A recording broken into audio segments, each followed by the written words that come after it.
fire it up, let our lanterns paint the night sky red. Paint the night sky red, yeah, yeah. We'll drink honey by the ocean, it's our favorite potion. Come on baby, let me tell you one time that our days will never end. Assalamualaikum warahmatullahi wabarakatuh. Kembali lagi di channel Sang Guru. Kali ini kita akan bincang-bincang dengan salah satu pemuda inspiratif, yaitu Duta Genre ya, Duta Generasi Berencana untuk Kabupaten Mamuju Tengah. Kebetulan Adinda ini sekarang masih aktif sebagai siswa di SMA 1 Pangale. Baik, untuk awal mungkin bisa memperkenalkan dirinya. Ya, baik. Assalamualaikum warahmatullahi wabarakatuh. Perkenalkan, nama saya Hendra Usman, Duta Genre Kabupaten Mamuju Tengah tahun 2020. Dan saya sekarang aktif sebagai pelajar di SMA Negeri 1 Pangale.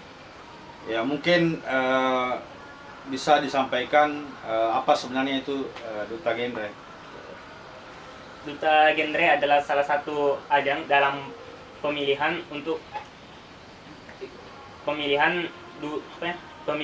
dalam generasi berencana atau dalam genre itu untuk memilih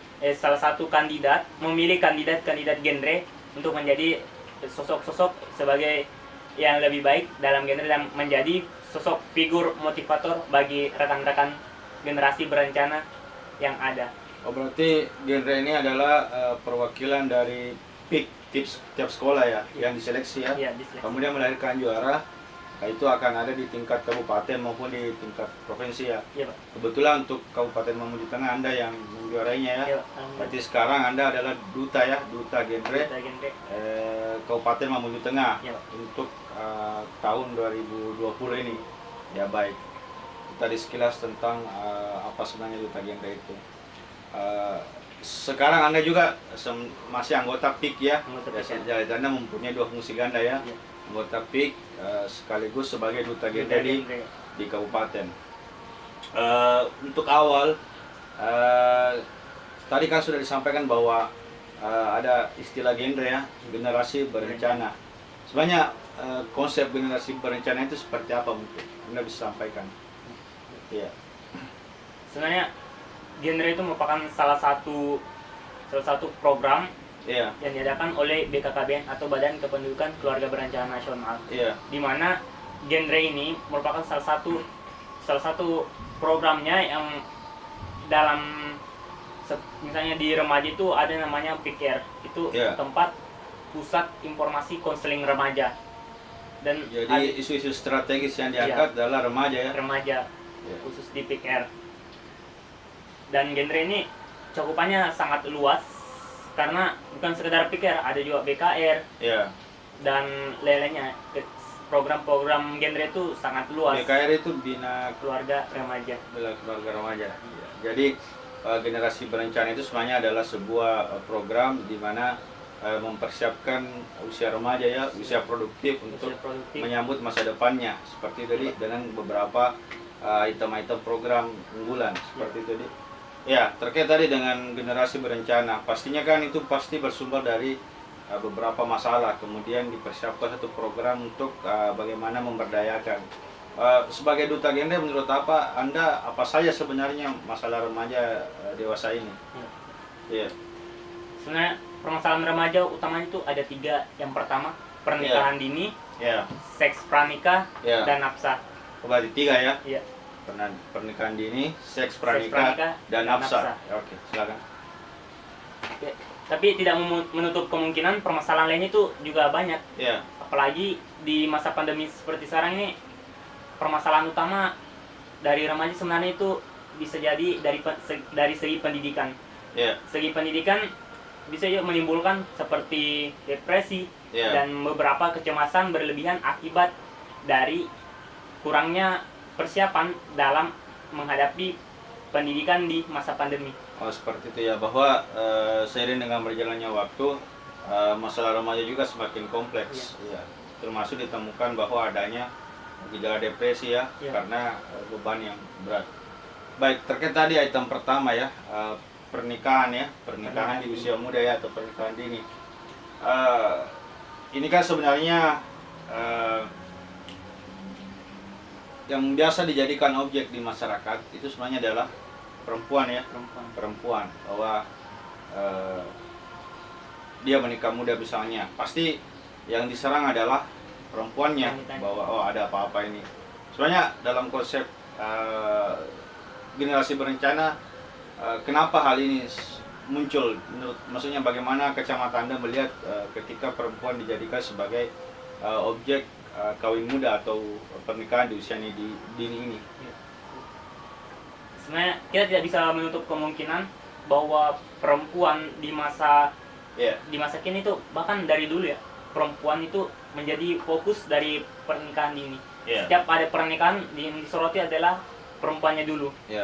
Karena di masyarakat, bukan cuma di masyarakat sebenarnya, dari segi agama juga itu lebih menekankan kepada perempuan dari prospek pernikahan itu.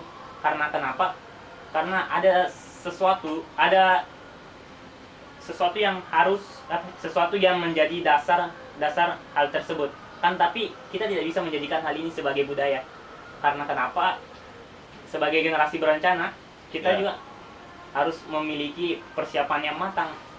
Berarti konsep wanita yang dijadikan sebagai objek itu bukan hal yang istilahnya tabu lagi sekarang, atau istilahnya itu ada istilahnya diskriminasi. Menurut Anda apakah arahnya ke sana, bahwa ada pendiskriminasian gender ketika misalnya yang disalahkan hanya perempuannya saja? Menurut saya sih begitu, seperti itu. Karena sebenarnya diskriminasi terhadap perempuan dari masalah pernikahan ini tuh sebenarnya sangat marak terjadi, dan sebenarnya kita harus mesti menghilangkan hal tersebut. Karena kenapa? Sebagai generasi berencana kita harus kembali lagi, segala sesuatu harus dipersiapkan dengan matang, dan perempuan, baik perempuan atau laki-laki itu sebenarnya dua-duanya itu menjadi target dari generasi berencana itu sendiri.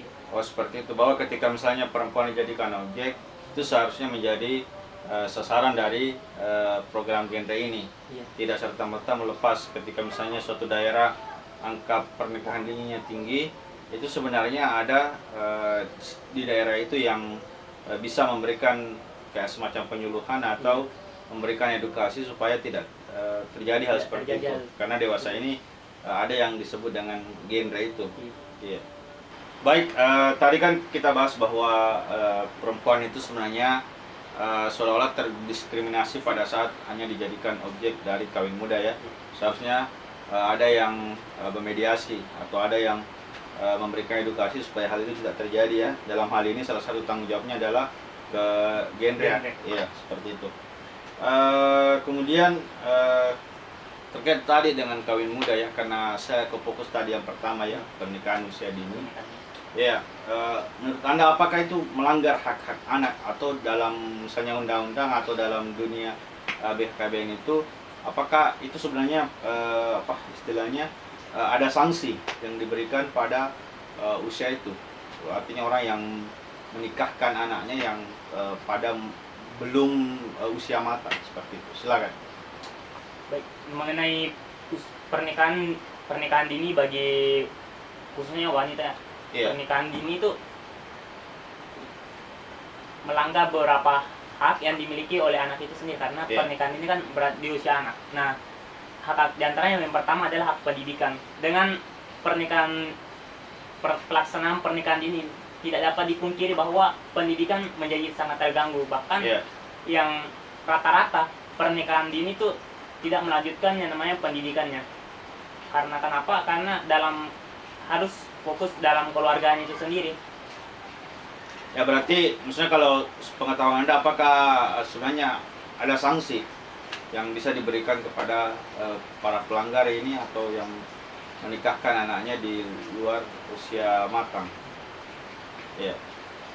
Kalau sekarang kan di masyarakat kan, terutama kan di KUA misalnya kan ada larangan untuk menikahkan di bawah usia minimal. Namun kerap kali kecolongan dan terjadi yang namanya kecolongan dan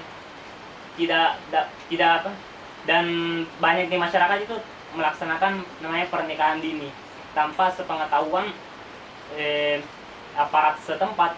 Namun kadang-kala juga biasa dibiarkan pada masih di usia di bawah kondisi. minimum. Iya, artinya itu fenomena marak terjadi Ya, marak terjadi. Terjadi apalagi daerah-daerah yang mungkin tingkat edukasi atau pendidikan masyarakat masih rendah ya. Kembali tadi ke peran keluarga terhadap bagaimana menangkal pernikahan di usia muda. Sebenarnya kalau ditinjau dari sudut BKKBN, sebenarnya apa saja sebenarnya peran keluarga itu? Fungsi keluarga itu. Iya, atau fungsi keluarga. Ya, fungsi keluarga itu di dalam genre dalam BKBN itu ada 8. Yang pertama adalah fungsi agama, di mana keluarga adalah tempat pertama bagi remaja atau bagi anak itu mengenal yang namanya agama.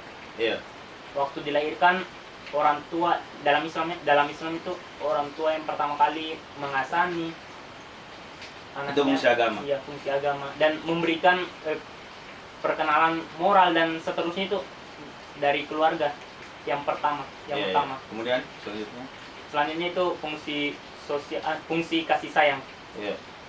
Dalam keluarga itu yang sangat penting itu kasih sayang. Karena kenapa? Beberapa perilaku remaja yang menyimpang itu terjadi akibat minimnya kasih sayang dari orang tua, kurangnya perhatian, dan beberapa misalnya orang tua yang sangat fokus terhadap kerja itu melupakan anaknya, dan akhirnya anaknya terjun ke dunia yang tidak seharusnya mereka lalui di masa remaja. Selanjutnya yang ketiga, yaitu fungsi sosial budaya, di mana keluarga harus menjadi tempat mengenalkan sosial dan budaya bagi seorang anak. Tumbuh kembang anak itu dalam dunia sosial, bagaimana dalam berbudaya itu ditanamkan di keluarga. Krisis bagaimana dia pekat terhadap fenomena lingkungan. Baik, berarti sebenarnya kita tahu sekarang bahwa peran atau fungsi keluarga itu cakupannya luas ya. Tadi 8 poin, bahwa tidak serta-merta bahwa ketika misalnya terbentuk komunitas keluarga itu lepas tanggung jawab dari anggota keluarganya. Baik, sebenarnya untuk konsep kesehatan sebenarnya kan sehat secara jasmani dan rohani. Kalau misalnya dari genre sendiri, bagaimana sebenarnya memberikan edukasi tentang kiat-kiat bagaimana membentuk keluarga yang sehat? Baik. Ya. Untuk membentuk keluarga yang sehat itu butuh persiapan yang sangat matang. Terutama untuk diri kita sendiri itu harus menjalani segala pola hidup sehat, dimulai dari baik itu sehat jasmani maupun rohani, seperti persiapan mental dan lain-lain itu harus dimatangkan secara dini, sehingga kedepannya ini kita menjadi acuan dalam berkeluarga kedepannya. Iya, artinya kesehatan tidak hanya mesti aspek jasmani saja ya, bahwa kesehatan mental itu juga jauh lebih penting. Iya. Baik, terkait tadi dengan remaja ya, kenapa remaja ini harus memiliki rencana ya? Kenapa harus berencana? Bagaimana konsep genre melihatnya? Baik. Yeah. Mengapa remaja harus berencana? Mengingat Indonesia populasinya sangat meningkat dan didominasi oleh kaum remaja. Dalam artian tingkat usia produktif sangat tinggi. Artinya bonus demografi demografi. Apalagi beberapa tahun ke depan Indonesia kan menjalani namanya bonus demografi, kemudian disusul tahun 2045 Indonesia Emas, 1 abad Indonesia. Sehingga usia produktif itu sangat berperan penting, sehingga dalam hal ini remaja sangat dipentingkan untuk yang namanya berencana, sehingga kedepannya kita remaja-remaja ini menjadi generasi yang pastinya paham terhadap dunia yang sedang terjadi kan, bagaimana menyikapi hal tersebut, sehingga harus matang memang dari masa dini. Artinya konsep rencana itu remaja itu tahu bahwa ke depan kondisi tidak statis, itu pasti dinamis, ada hal-hal berubah, bahkan tantangan dan peluang pun itu berubah, makanya harus dipersiapkan seperti itu ya. Kemudian terkait dengan sinergitas antara BKKBN dengan genre, itu kan sebenarnya BKBN banyak sekali program kerjanya ya, tapi khusus untuk duta genre ya, generasi berencana itu sasarannya remaja ya. Iya, maksudnya kenapa remaja menjadi isu yang penting ataupun menarik untuk dijadikan sebagai wilayah sasaran program KB atau keluarga berencana yang diusung atau dibawakan oleh BKBN. Ya. Seperti yang saya utarakan tadi sebelumnya bahwa remaja ini merupakan salah satu tingkat populasinya sangat tinggi di masa kini, sehingga tidak menutup kemungkinan bahwa segala sesuatu ke depan itu bergantung dari remaja saat ini. Sehingga apabila mengapa menjadi sasaran BKKBN, karena tadi populasinya sangat tinggi dan itu menjadi salah satu acuan kita ke depannya untuk menjadi generasi yang lebih baik. Ya, artinya bahwa ketika misalnya populasi remaja sangat besar, itu mempengaruhi pasti keadaan masyarakat di masa yang akan datang. Makanya itu perlu dipersiapkan. Seperti itu ya secara sederhana. Selanjutnya bisa Anda paparkan apa saja sebenarnya program-program atau rencana-rencana ke depan yang Anda siapkan sebagai Duta Genre Kabupaten Mamuju Tengah ya? Ya. Baik. Beberapa program saya terkonsep dalam Mateng Kece. Apa sih Mateng Kece itu? Mateng Kece itu merupakan salah satu program yang dimana isinya itu seperti pekan rencana atau pembekalan remaja berencana, genre virtual, THR alias tuntas hati remaja, seminar remaja, dan beberapa program-program virtual lainnya. Namun fokus saya ke depan dalam Duta Genre ada program utama saya itu Sapo Manarang. Apa sih Sapo Manarang itu? Itu bahasa Mamuju ya? Iya. Ya. Sapo Manarang itu merupakan salah satu program yang dimana itu memanfaatkan gazebo untuk sebagai lapak baca. Hal ini dilatar belakangi oleh rendahnya literasi masa kini kaum remaja. Karena itu saya berinisiatif ke depan menjalankan program ini dan akan saya laksanakan secara konsisten. Oh, berarti wujud dari kegiatan Sapo Manarang ini adalah memberdayakan gazebo ya, gazebo yang misalnya tidak terpakai atau hanya ditempati nongkrong. Itu kemudian Anda berikan sentuhan inovasi berupa kayak menghadirkan buku-buku bacaan yang menarik sesuai dengan kebutuhan dari remaja yang sering nongkrong di situ. Seperti itu ya, bahwa kan sekarang juga kan misalnya lagi marak game-game online kan. Nah, itu nanti setidaknya menekan kecanduan terhadap gadget, terutama game. Ya, bisa mungkin lebih jauh lagi. Kita Sapo Manarang ini nanti kita fokuskan karena beberapa kan masa kini yang sangat marah itu ya kan, banyak teman-teman di luar itu bermain game online di tempat gazebo. Nah, nanti kita dengan menghadirkan Sapo Manarang ini, menghadirkan buku-buku bacaan remaja itu, kita harapkan dapat mengurangi kecanduan terhadap game online itu sendiri. Iya. Terkait dengan tadi misalnya program Anda itu kan misalnya kan sebagai program Anda sebagai Duta Genre ya. Tadi istilahnya Pak Mateng Kece ya. Mateng Kece. Dengan konsep itu salah satu programnya adalah Sapo Manarang. Iya. Saya mungkin melihat secara global, apalagi kan sekarang sudah masuk di revolusi industri 4.0 ya, di mana ada beberapa kegiatan atau aktivitas yang dulunya masih manual itu sudah digantikan dengan teknologi ya. Itu sudah zaman keempat ya dalam konsep industri. Terkait dengan hal itu, sebenarnya terkait dengan persiapan remaja secara khusus ya sebagai Duta Genre, menurut Anda apa saja kemampuan yang harus dimiliki oleh remaja untuk menghadapi era revolusi industri 4.0 ini? Yeah. Jadi menurut saya hal-hal yang harus dipersiapkan remaja masa kini untuk menghadapi masa kini kan, masa 4.0 itu diantaranya yang pertama public speaking. Karena kenapa hal itu sangat penting untuk menopang hidup kita di masa kini, karena dengan public speaking kita bisa bisa memprioritaskan sesuatu itu dengan baik. Kita bisa mengatur dan kita bisa bisa bersosial dengan baik dengan adanya kemampuan public speaking. Ya, masih ada selain public speaking? Selanjutnya itu penggunaan teknologi ya. Ya, melek terhadap IT ya. Kita tidak bisa menutup kemungkinan yang terjadi saat ini. Banyak teman-teman yang aktif di media sosial, akan tetapi melek terhadap perkembangan lainnya di luar dari media sosial itu. Misalnya dalam penggunaan media-media belajar itu teman-teman banyak yang belum paham.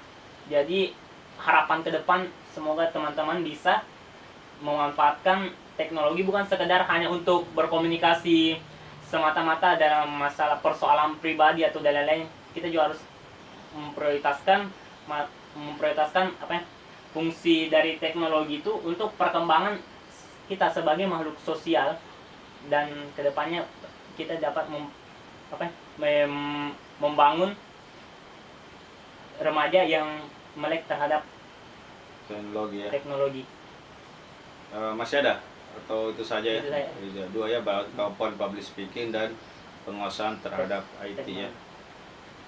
Baik, sebagai mungkin duta genre untuk Kabupaten Mateng secara khusus dan secara umum mungkin se-Indonesia ya, mungkin ada pesan atau semacam